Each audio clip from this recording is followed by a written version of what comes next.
Hello everyone, my name is Maura and welcome to the Irish Cultural Centre Summer School. This is a very short introduction to tell you the kind of things that we might be doing over the week. It will be a whole range of things from drama games, acting skills, theatre knowledge. We'll be doing some slow motion moves. We'll be finding how to act through the body, not just through the voice and facial expression. And we're going to be doing some gesture work and miming. We're going to base some of our work on Irish folk tales, but we're also going to make it very modern and very contemporary and relevant to our lives here today. Let's start with a warm-up. So everybody stand up, and we're just going to move the body just a little bit for a few minutes before we get into the acting side of things. Here we go. Copy me!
Warm-up, which usually goes on a little bit longer than that, and we do lots of throwing ourselves on the floor, jumping up. It's quite athletic.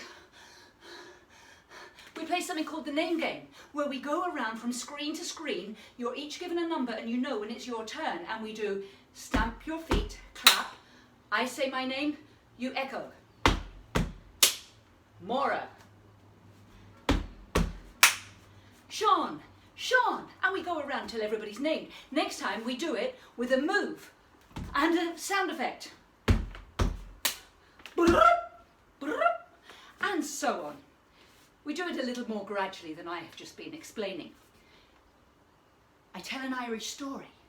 It's a fairy tale, it's a folk tale, but don't think that just because you're that little bit older that you're too old for that, because let me tell you, there's some supernatural strange things going on for all ages, and I'm old and I get scared.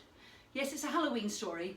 We're not exactly in Halloween, we're in the summer, but we can always imagine, because not only are we imagining we're back at Halloween, we're imagining we're a long time ago in Ireland. You see, this is the story of the White Gander, and I'm not just going to read you a story where you think, oh, sleepy time. No. This story is interactive, which means that you have to join in. We're going to do some acting. I'm going to act it out with you. So we're all together in this, except I'm making a fool of myself. Are you ready? Once upon a time in Ireland, the White Gander. What's a gander? Oh, look, there's a gander. It's a goose. But the White Gander won't appear today because I'm only going to tell the first tiny bit of the story. This is about a boy called Seamus. He was 15 and he lived at home with his mammy. He was very lazy. Can we look lazy? He didn't even have an iPhone to look at. He didn't have any video games. We're talking a long time ago. He used to play uilleann pipes. That's how he used his time. He could only play one tune. He was too lazy to learn more. So let's get the uilleann pipes. You know the Irish bagpipes? We'll imagine that we've got them. And we've got the bellows under the arm and we've got the airbag under the other arm. We're going to squeeze the air into the pipes that rest on our lap. Oh, I think I need to practice. Meanwhile, as he was busy playing the one tune that he could play, Mammy was busy doing the household chores. I would like everybody to stand up. And I would like you to do some household chores. What do you mean you don't want to do household chores? Who does? Well, his poor mammy did. She was sweeping the floor. Maybe you're going to sweep the floor. You choose what chores you do. I think I'm going to wash the windows. I'm going to get a sponge here and got some nice soapy water. Gonna wash the windows. Oh, do you know what? There's a big basket full of laundry.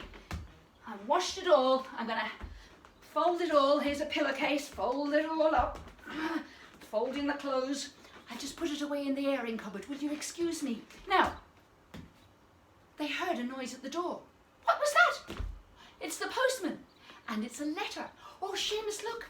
There's a letter for you. Now, remember, we don't actually have to see the letter because it's all in the imagination. We are physically acting. Seamus. Seamus takes the letter. He opens it up.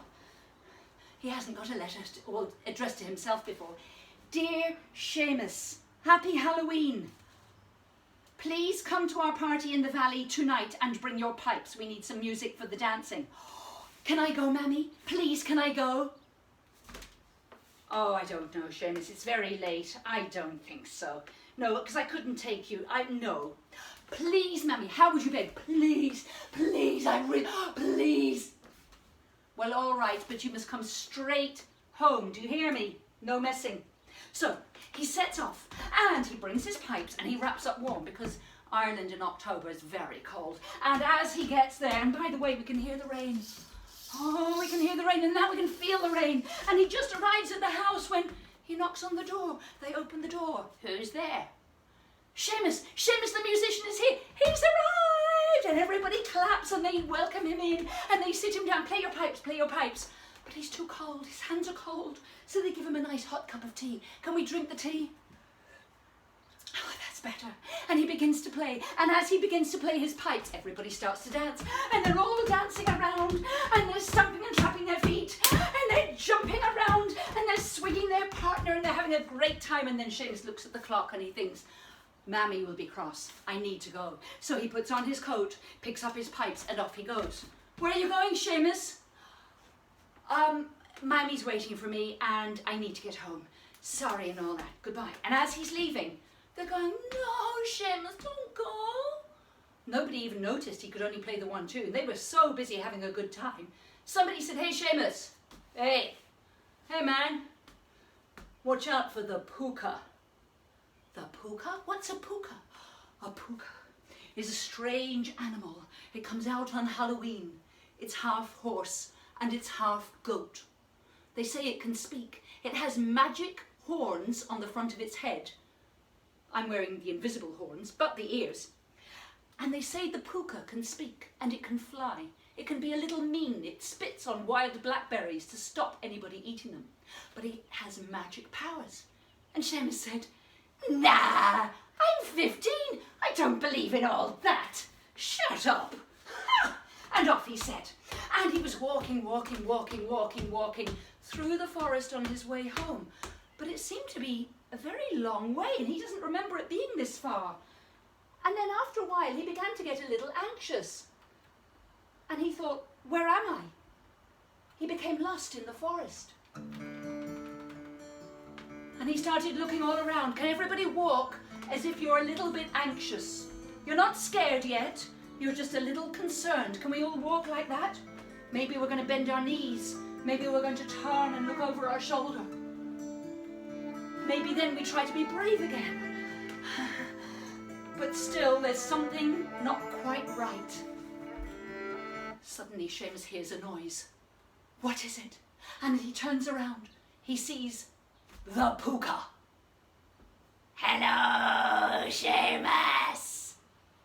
I'm going to stop it right there because we'll continue the story another time. Let me just explain another game that we play.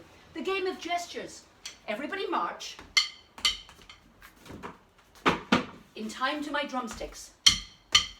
On the spot, quietly. When I hit the drumsticks over my head like this, I want you to jump and freeze. And as you jump and freeze, I then hit it again. Everybody jump, freeze? Good. Next one, you're going to jump and freeze with a gesture. Now, The gesture means that I'm going to tell you part of the story and you are going to do a jump freeze in the gesture of that part of the story. Once upon a time, Seamus lived with his mother and he got a letter and he opened it up and he was very excited and he said, can I go to the party? And he begged his mother. Everybody, beg your mother. Did you do this? Did you do this? Did you do this? How did you do a gesture? Next one. Seamus begs his mother. He arrives at the party, everybody says, the musician is here, he's arrived. Or did you do this? Or did you do this? Or did you do this? You choose your own gesture. Seamus is walking home. He gets a little bit lost. He's worried. He stands by the river. He feels something is behind the tree. Who's there? How was your gesture? And that kind of thing. For your homework, I would like you to draw a picture or write a very short poem about one of the characters. So far we only have Seamus, Mammy and the Puka. By tomorrow we'll have many other characters and we'll have something more to build on.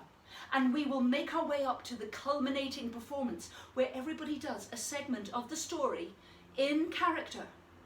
And we will be able to tell the whole tale by the end of the week. Good luck.